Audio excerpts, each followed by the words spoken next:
Hey, friends, welcome back to the What's Next Teacher podcast. I'm your host, Julie Warner, and I've got a really special rebroadcast episode for you today. I was recently invited to be back on my friend George Couros' podcast. George, if you're not familiar with him, is an innovative teaching, learning, and leadership consultant and speaker, and has written a number of books, including The Innovator's Mindset and Innovate Inside the Box. And he's got over 20 years of experience as an educator, and he served in a ton of different roles all across K-12, and I think you're really going to enjoy this conversation. I was first on George's podcast, The Innovator's Mindset, last year promoting my book, Failure Before Success, and we just had such a nice conversation, and I love everything that he's doing. So I was really excited to come back on, and we talk about a variety of topics of interest to transitioning teachers, but I share some insights about why I left the teaching profession and what I did after that and how that worked and what I'm doing to support educators who are planning on leaving the profession. There's a lot of really interesting content here that I think you're really going to love. And stay tuned at the end of the episode, and I'll give you some updates on what I've got coming up, as well as what George has got coming up, because he's got a special code just for our listeners. Let us jump right in. This is the What's Next Teacher podcast with your host, Dr. Julie Warner. Here you'll hear from former teachers who have left the classroom for thriving careers in and outside of education to help you picture yourself on the other side and land the job of your dreams. If you're feeling confused about what to do next, stuck, or fearful about paying the bills, What's Next Teacher has your back. Now here's your host, Dr. Julie Warner.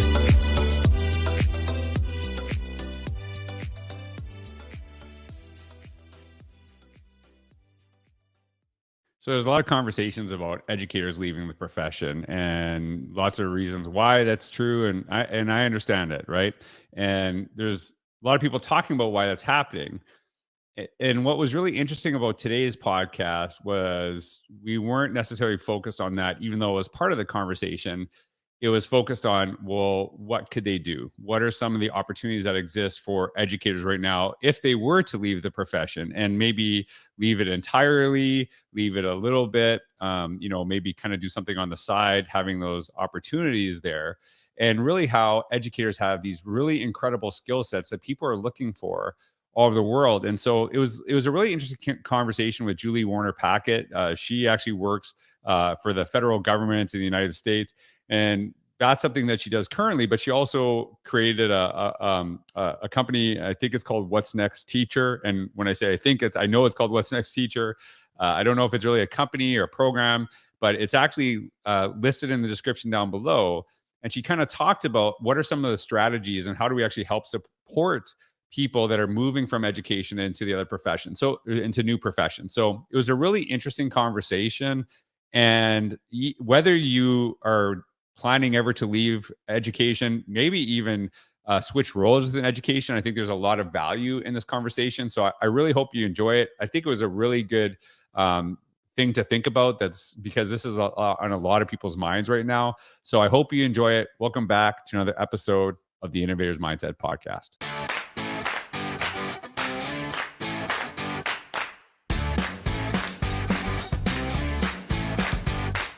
Everyone, welcome back to another episode of the Innovator's Mindset podcast. I'm actually lucky to have a revisiting guest. So someone who has actually already been on the podcast, Julie Warner Packett is joining me. And Julie had a really interesting career shift.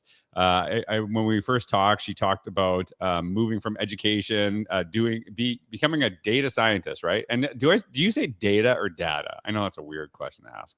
Yeah, I say data. Okay, data. I don't know if data is Canadian or data is Canadian. I don't even know which one it is. It's like, but I've never said Z. I always say Z because like nobody calls Jay-Z, JZ, right? So like, I don't know. Right. So too much American TV for me growing up in Canada. So I'm excited to have you back. And so, Julie, if you can just kind of reacquaint yourself with the audience and basically talk about the last time you were on, what you talked about, and what you're going to talk about today. Yeah, I'm happy to be back. Thanks so much for having me. I have been up to a lot since the last time I was on. I had come on to promote a book that I had out that cataloged the story of 20 plus teachers who had failed in some way. It's a book called Failure Before Success. Okay. Well, you're actually modeling the title of the book.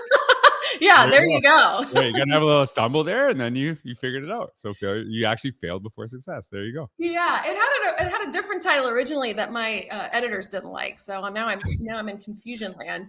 But yeah, that was a really, really cool undertaking. It was great to be able to get some of the teacher voices out there and to spread that message that, teaching is not a linear path from A to Z or A to Z, whatever you prefer. And you right. Thanks for the Canadian acknowledgement.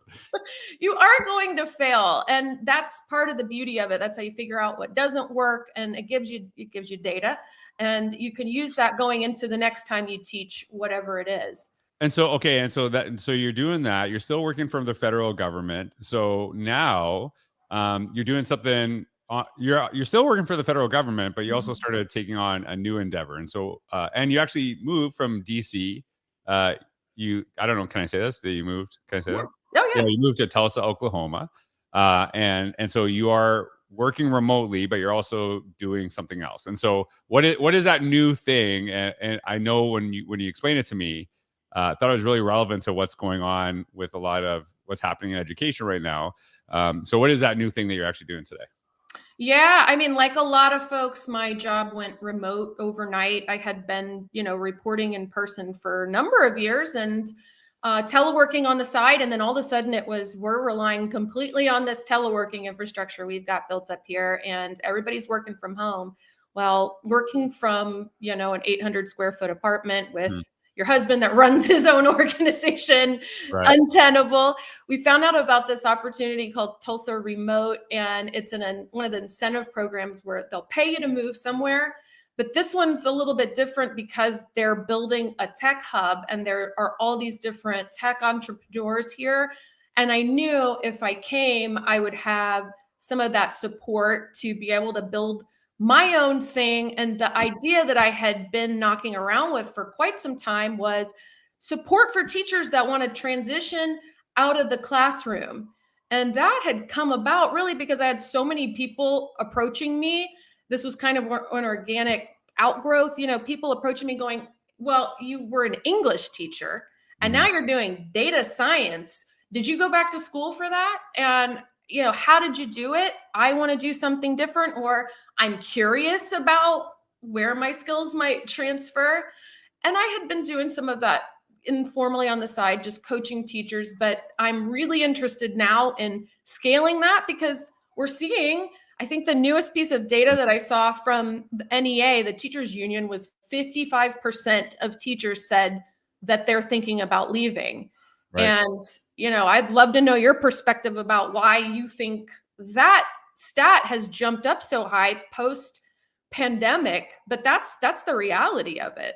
Yeah. And there's that's a whole 5-hour podcast on why that's probably happening. Right. Obviously, there's just kind of disapproval of some of the stuff that's actually happening in education. People feel extremely, overwhelmed with a lot of the red tape that happens in their schools and things like that too.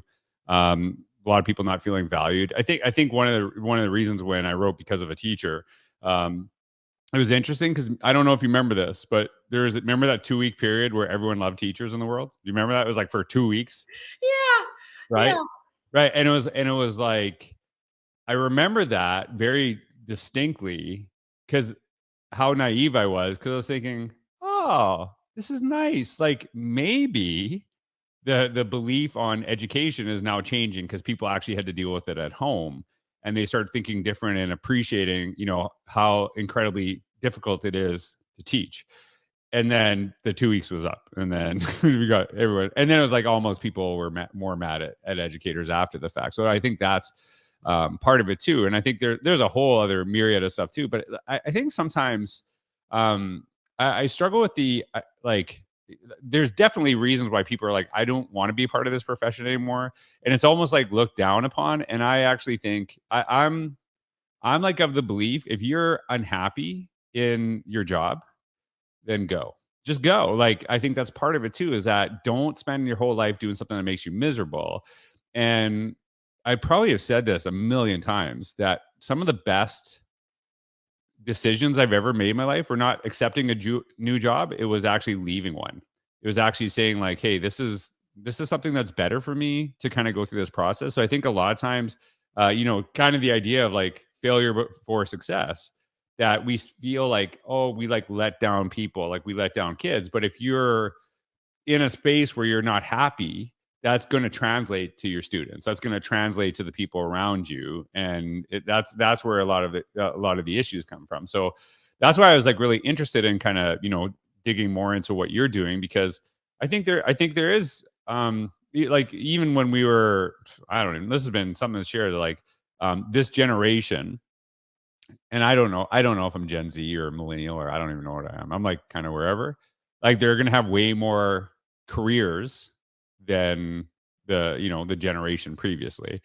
So I don't see it as a negative. I see it as, I think it's actually, it's a good thing that we have, and you have a lot of educators who have amazing skills that translate outside of education as well. So like, how are you, like, is that something you're seeing too? Is that some of the things that they've done really well in education have actually led to some of these new opportunities? Oh yeah, 100%. And I agree with what you're saying. You know how it is if you've been on a PLC and you've got somebody that's not enjoying the work anymore, is burned out, or whatever the case may be. It can soil and sully the experience of all the other teachers, and your attitude and your morale. So I do agree with you that it's best to try something different, whether it's for a while, or education will probably be there to welcome you back later. And that's been a huge issue for me as someone that does coach teachers that are transitioning, is that they do need to understand that they are very marketable. Mm-hmm. We think, because this is the way we do things in the education space, that you need to have a degree that is suited to the role. And then someone's going to look at your resume and say, oh, they're checking all of the boxes. Mm-hmm. And they've got the skills clearly because they've done this before and they've got this degree, and I want to hire them. And that's not the case. What you want to do is figure out what the employer's problem is, and then demonstrate, almost as a sales endeavor, that you are the solution to their problems. And let me tell you, employers need people with communication skills. That's number one. And I hear this over and over because I talk to recruiters and I talk to hiring managers, and they need people that can present, and they need people that can lead meetings, and they need people that know how to create written communication for a variety of audiences. These are the things that we're doing without even realizing it as educators.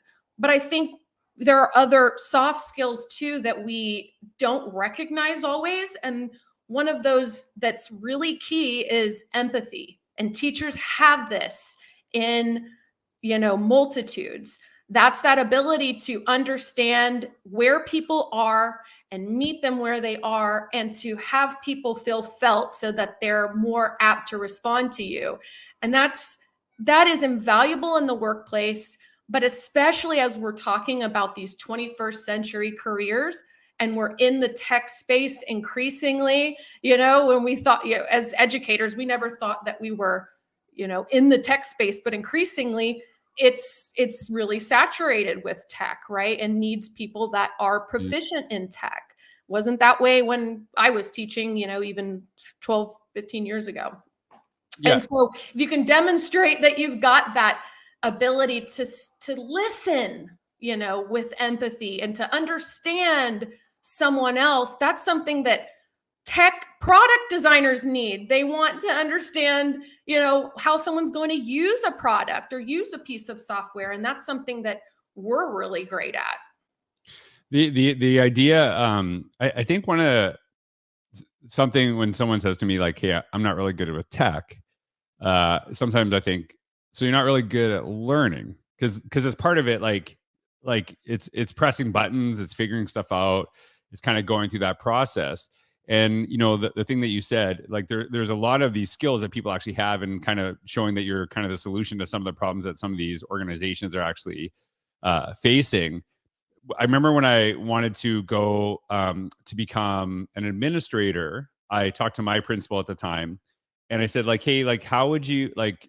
I kind of want to redo my resume to really kind of highlight some of the things I did." And she actually gave me. I remember this advice. It was really helpful. She said, "Go look at the leadership quality standards." So those were the standards that all the principals were expected to meet in the organization. And I want you to look at those and show how, in your position as a teacher, you're already meeting those standards. And so basically, the like kind of like an old adage that like we heard when we were younger, is like, dress to the job you want, not the job you have. And it Yeah. was like kind of like creating my resume to the job I want versus the job I currently have. And even when I was going through that process, I'm like, oh, I'm doing a ton of these things already as a teacher. And what that actually had that what that actually had proved to, when I applied for those jobs, was that I was a no-brainer. I was already doing this. The thing that you want me to do, I already am doing it. And is that kind of like what you're talking about when you're connecting with teachers? I think, like you're already doing many of these things that these organizations are asking for. Yeah, yeah. I think that speaks to a couple of things that I help teachers with specifically. And one of those is confidence.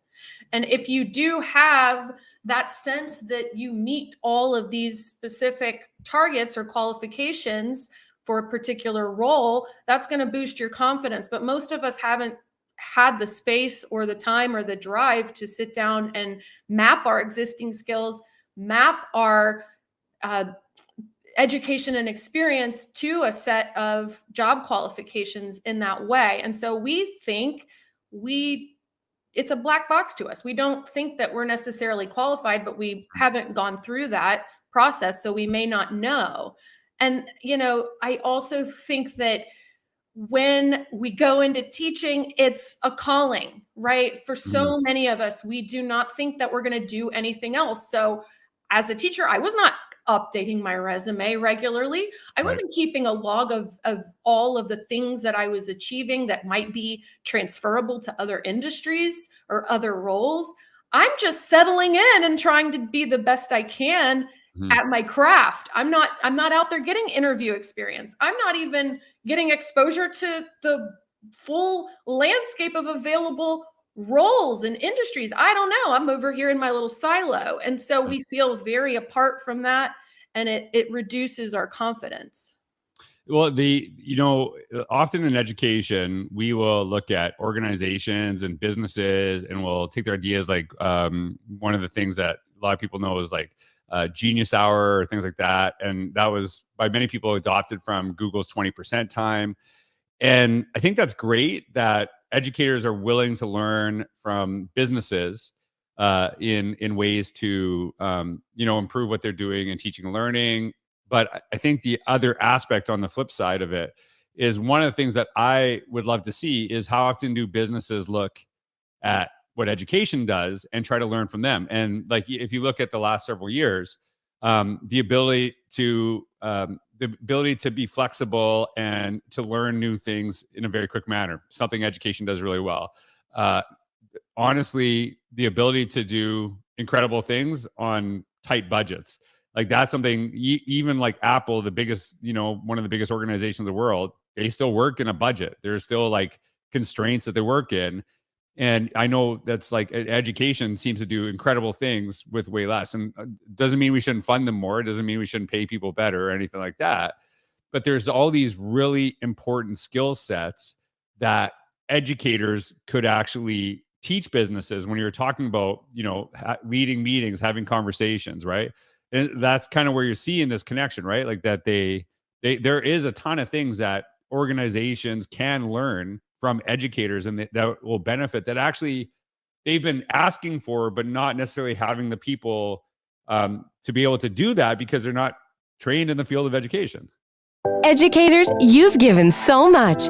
You deserve to feel respected, fulfilled, and supported. And you're more marketable than you know. Let's find the right fit for you for the next phase of your career. Visit whatsnextteacher.com for one-on-one career coaching, job application materials, unteacherizing your resume, interview preparation, negotiation assistance, and Julie's course, the 21-day Career Transition Challenge. And now, back to the show.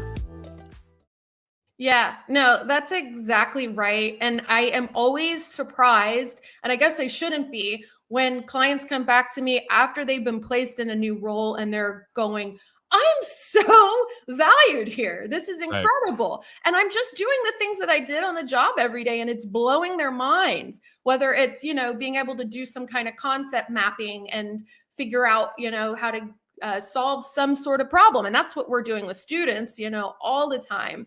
And, this one client is doing, fancy things with sticky notes to try to get the brainstorming and get projects off the ground as a project management tool. And we're just thinking, this is just, teacher stuff. No, this is really innovative approaching for a lot of these companies. And they really, really are shocked to find this kind of talent. So a lot of these, like, there's lots of opportunities to work with other organizations outside of education. I think that's really powerful. But both you and I basically also started things on our own too. And I'm not going to lie to you. One of the things that I love is working for myself. Like it gives me incredible freedom to do things I'm really passionate about. It actually gives me freedom to say no to things I don't want to do. And I think that, to me, it is really important, because I think a lot of times our mindset is that we have to go from one job to the other. But this is kind of, I don't know, there's a connection in both what we're doing. You're doing this stuff, you said it, I don't know if it's okay to say, you kind of told me this is like a little side hustle that you're doing right now. But I'm sure that as it grows, that might, I don't want to say it to anyone you're resigning your job, but you could eventually. And I had that opportunity too, where I was given the opportunity by my school district to still work within my school district. I'm so grateful for that. And I hope they continue that, because I think a lot of times when we work part-time in our school districts, we actually work more time than what our part-time allocation is, because we're very cognizant of how important it is, the work we do in education. Yep. But like, how do you lead someone that maybe, does stuff on the side to not just go, I'm going to quit and hopefully something happens, as opposed to like, hey, like, is there a way I can like still do my job but build a little bit if that's something they want to step into? Because I think there is some, I do like some security when, I was so blessed to have that. And I know a lot of people are terrified to make that extreme jump. And I think it allowed me to kind of build connections and stuff like that, where eventually it was easier for me to just kind of walk away from, working in a school district.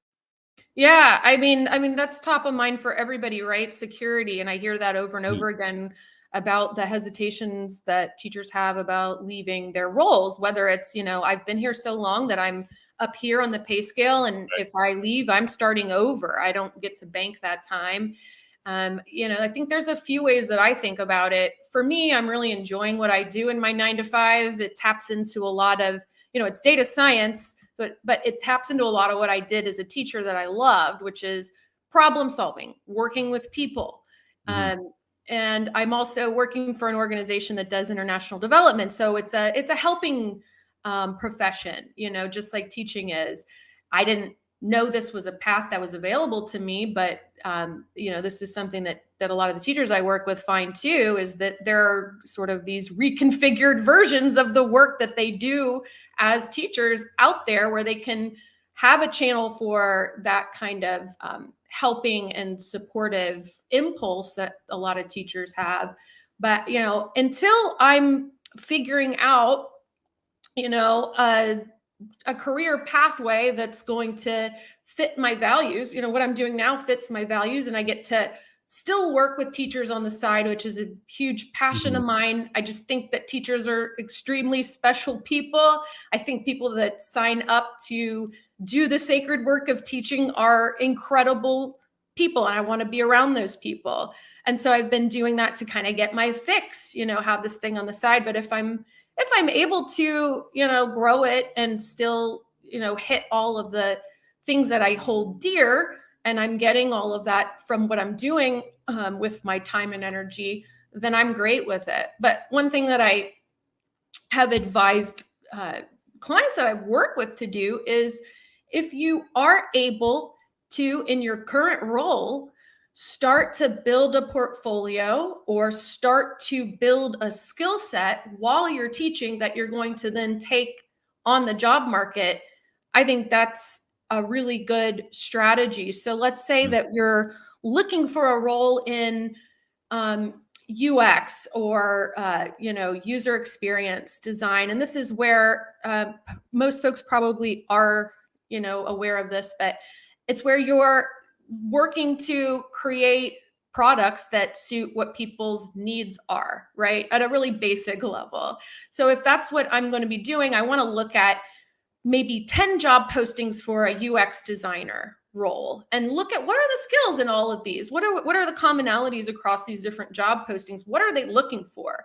What am I going to need to build for myself in order to sell myself as a UX designer when I go on the job market in a year or whatever it is? Because so many of us as teachers are under contract, right? We don't really have a lot of flexibility of when we can leave necessarily. I mean, there are ways to get around that, but I would say use that time where you're getting paid. It's like double dipping, but it's completely ethical, right? You're doing your work, but you're looking at it in a way that is going to allow you to use that work as fodder for your portfolio skills that you're building that you can then take with you. And there's absolutely nothing wrong with that. I think as teachers, we think that we are sacrificial lambs and we're there to just give, and you're not. You're there also to build your skill set, and that's totally legitimate. Yeah, and it's interesting you bring up the digital portfolio thing, because I just this last week I was working with students all week, basically grade 5 to 12, and one of the things I talked about a little bit of some of my journey and how I use technology, how I use social media, was basically I started my own portfolio, and for the sole purpose of how do we build portfolios or actually understand that view so we can help our kids. And because we were trying to do portfolios in our school and it wasn't really working well, because we're like, we don't really know what we're doing because we've never done this. So I actually said, I'm going to go first. And so I started it probably about 12, 13 years ago. And basically I saw like incredible value for myself as well. And then because it was really pushing my learning, it was making me really deeply reflect on what I was doing, really kind of capturing and thinking about like, what am I really good at? What am I passionate about? And that started coming out in this portfolio, but it also started opening up doors for me. And what I said to the students, and I talked to them all week about this, was that one of the really ultimate things that happened was I actually don't apply for jobs. Jobs find me because of my portfolio. And that's the ultimate. When you can actually create something where people see your stuff and they go to you and say, we want to like work with you. We want to do this, as opposed to you're using to apply for jobs. Now you can use it to apply for jobs as well, but I think that's kind of the goal. And so like, I'm going to do a little plug for my portfolio course.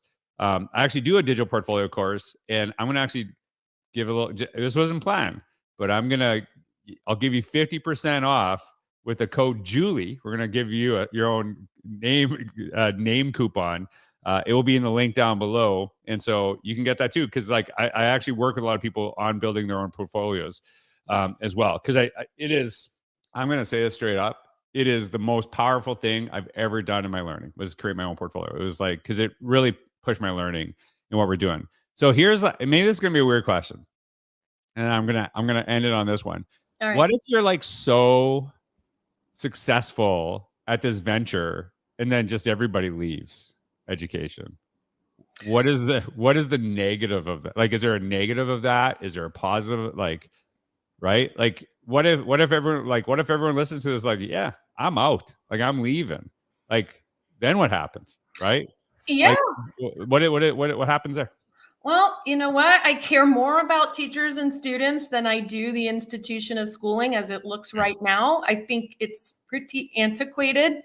We're still, in a lot of cases, having students show up in person, the brick and mortar model. They're all in a row. We're sitting there using that banking model where we're, inserting the knowledge into their heads, and then we sign off that they've got it, and then set them about their merry way, right? This is not the way that industry is thinking about having, learners or our students come in as workers, right? They're looking at things completely differently in terms of preparation. Now, they're not necessarily looking for degrees. They're not necessarily looking for a complete match to an educational background to what they're doing. They're thinking about, hey, we're going to have to retrain everybody anyway. We're looking for people that can have demonstrated through a portfolio or otherwise that they can do what we need them to do. And that's great. If teachers are feeling mistreated and exploited in their context, I don't want to tell them, hey, you need to be there for the kids. Right. I care about teachers' well-being, especially if you've given year after year so much of yourself. And I know what that feels like. And you are not being treated with respect by, the administration or whoever it might be. There may be no firewall for parents to reach you and verbally abuse you. You know what I'm saying? Like I'm more interested in protecting people than I am the institution of schooling as it has looked historically. Mm-hmm. Maybe we need to change. And like, I actually think, like I struggle with this a little bit. And I guess the reason I struggle with it, I think that like when people say to me like, oh, like our principal's bad or superintendent's terrible, blah, blah, blah. And I'm like, but you all staying is kind of like kind of saying it's okay. Do you know what I mean? Like part of that too is when we see a bunch of people saying like, I want out, I want to leave, and they actually do, there's like there's like a little bit of voting that's going on there too. And a lot of times we don't see massive changes until stuff like that actually starts to happen. And if you are, and this is why I'm like really kind of passionate about this stuff. If you are miserable in your job, it will trickle down to the kids, and it'll happen in that space as well. And like when you were talking about this, I remember, I've never talked about this. I actually remember when I was coaching basketball in Canada at a high school level, and I was getting a lot of like, you should be doing this, you should be doing this from the parents. And like, I'm like, hey, like, this is volunteer. We don't, like in Canada, you don't get paid to coach. Like you don't even get a per diem, a stipend, nothing. It's totally 100% volunteer, right? Yeah. And then I was like, like my kid needs more playing time, this. And then eventually I was like, you know what? If I'm going to get yelled at by parents, I'm going to go ref because they pay you to ref. And so I'm like, yeah, like I'm out. Like, and I actually, I left that too. And I was like, and then it was interesting because I like loved reffing. I actually became, I was good at it. And there was something about that opportunity is that you could yell at me the whole time, but I don't have to see you the next day. Right. Like, whereas sometimes, and I know like there's some of that where you feel kind of disrespected, but then if you keep letting it happen, then it's going to kind of maybe continue too. So I think that it's not necessarily good for kids. Now, like there are a lot of organizations that I've worked with too that teachers aren't leaving and teachers are happy, and it's a huge reflection. Like when we say sometimes we say the system, and it's like, well, the system is made up of people, and like people are making decisions and people are advocating, and people are like filtering stuff that is not needed for teachers away from them, and like kind of some of that stuff. So a lot of times it has to do with like really good leadership. And I think that's an indicator too. So it's not just like that, people, and I've shared this quite a bit, that it is way more important that people feel valued than they are valued, because a lot of times we say we value people, but then it's actually not reflected in the actions and people feel that.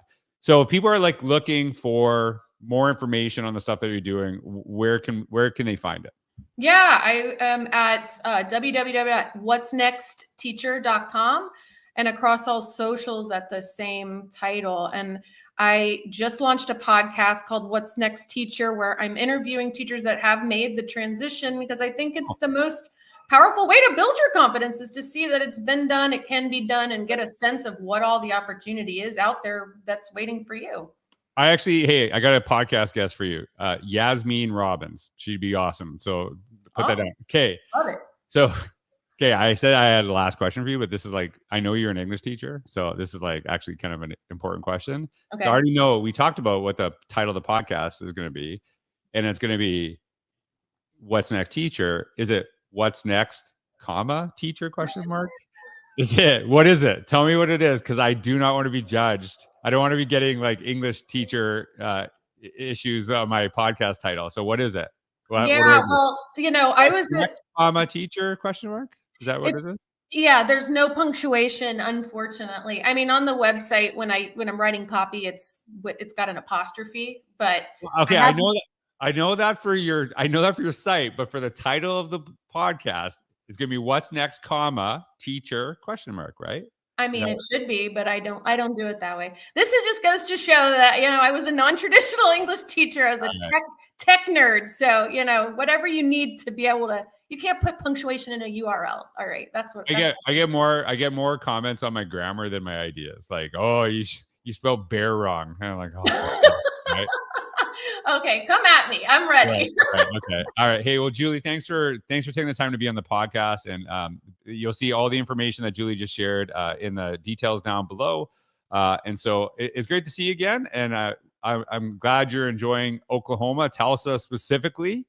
So maybe you'll get, I know it's not Oklahoma City, but I'm like, Oklahoma City's got a good basketball team. I'm like all into basketball. So hopefully you kind of enjoy all the things that Oklahoma has to offer. So everyone, thanks for listening. I hope everyone has a full day. Julie, thanks again for joining me on the podcast. Thank you so much. Love what you're doing. Appreciate it. Take care.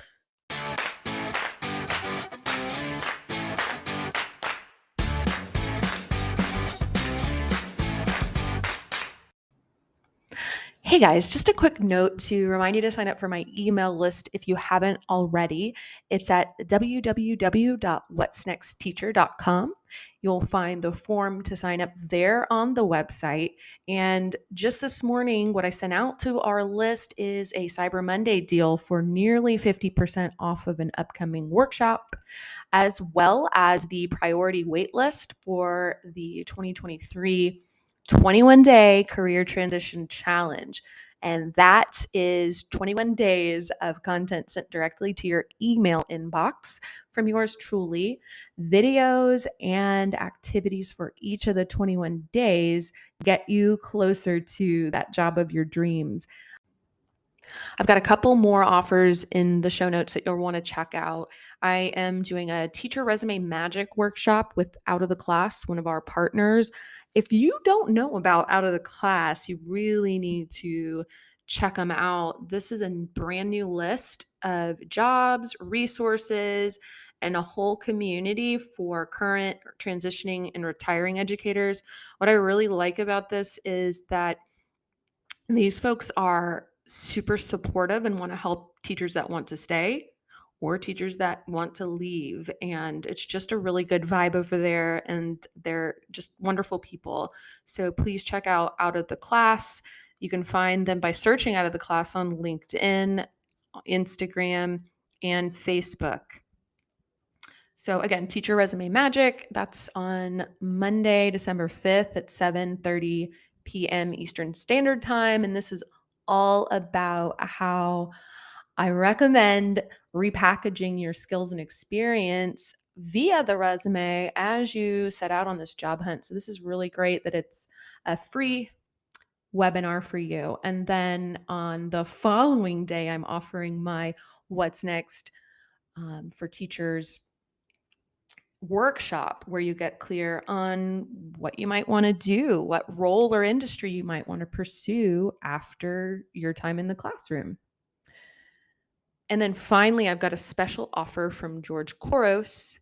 George is offering my listeners a code to get a certain percent off of the digital portfolio course that he offers, which I think is really useful for transitioning teachers, because particularly if you're going into something in design or tech or some field where you need a portfolio, this would be great for you.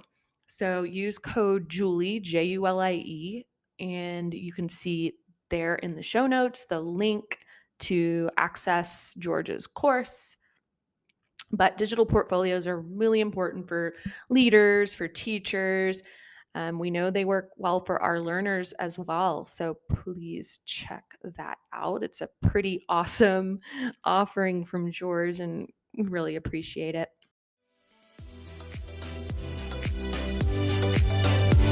Thanks for listening. If you enjoyed this episode and you'd like to help support the podcast, please share it with others, post about it on social media, or leave a rating and review. To catch all the latest from Julie, check out whatsnextteacher.com or follow up on social media at What's Next Teacher across all platforms. Thanks again, and see you next time.